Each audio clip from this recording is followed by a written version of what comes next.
Picture a couple I want you to think about. They're both college-educated professionals. She works in marketing, earning around $62,000 a year. He's in IT, bringing in about $71,000. Together, that's roughly $133,000 in household income. On paper, that puts them comfortably in the upper quarter of American earners. By all logic, they should feel ahead. They should be investing aggressively, padding their retirement accounts, enjoying trips, and feeling confident about the future. But that's not their reality. Instead, money feels tight. Their savings would barely cover a couple of months if something went wrong. When their car broke down recently, the repair went straight on a credit card. They're constantly tired, working long hours, and barely spending quality time together during the week. Most evenings are just a blur of exhaustion. What makes this even more confusing is that they followed the rules. They went to school, they built careers, they got married, they combined finances, they bought a home in a good area. They did exactly what society told them responsible adults are supposed to do. So why does it feel like they're barely staying afloat? If you've ever looked at your combined income and thought, we make way too much money to feel this broke, you're not imagining things.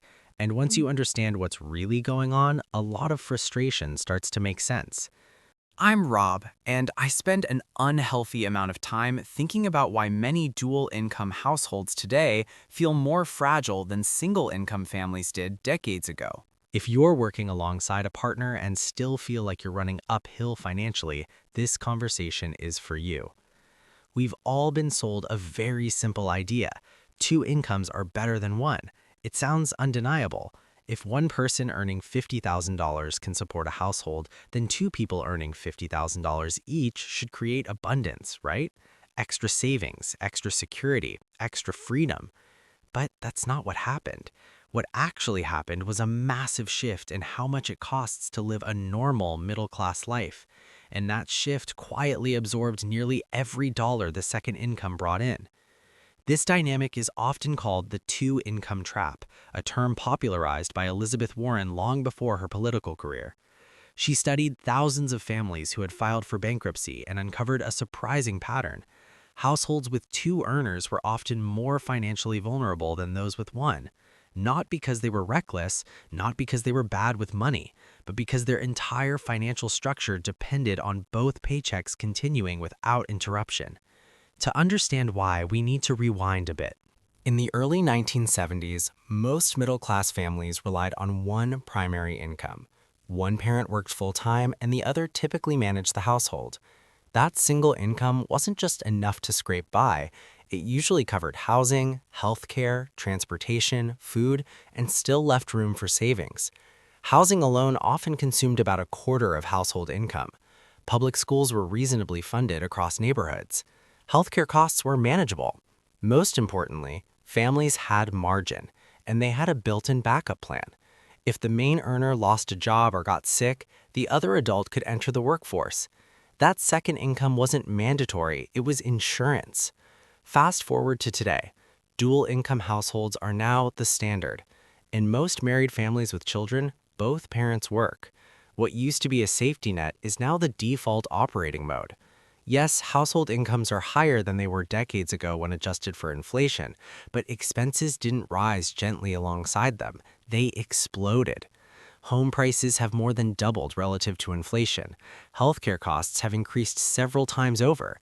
Childcare, which used to be unnecessary in many households, now rivals college tuition in some areas. Higher education itself has become dramatically more expensive. So what happened to all that extra money from the second paycheck? It didn't turn into freedom. It turned into higher fixed costs. Let's walk through a realistic example. Say one partner earns $70,000 and the other earns $50,000. That sounds like a strong $120,000 household income, but let's isolate what actually happens to that $50,000 second salary. First, taxes.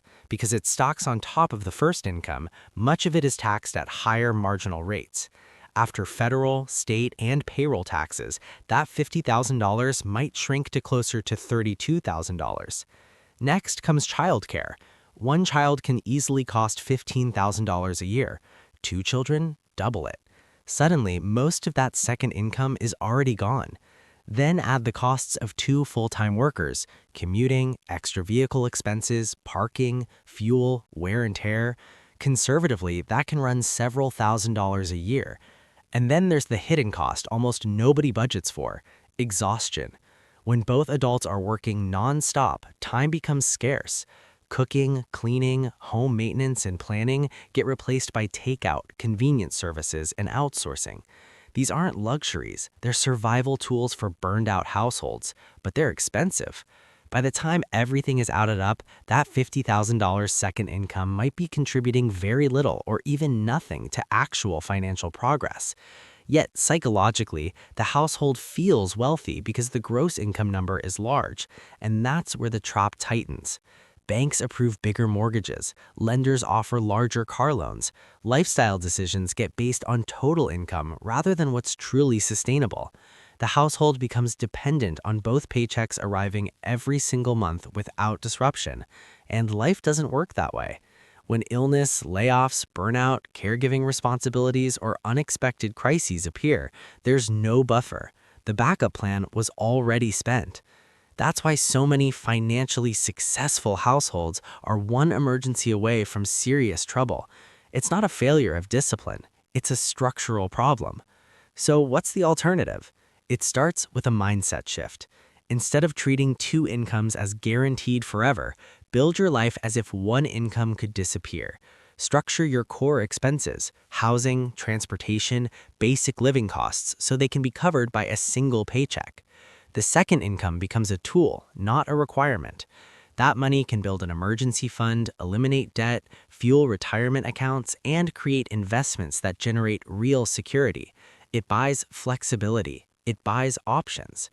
Yes, this approach requires restraint. It may mean a smaller house, fewer car payments, or ignoring the pressure to upgrade when your income rises. It means living below what you technically qualify for. But over time, something powerful happens.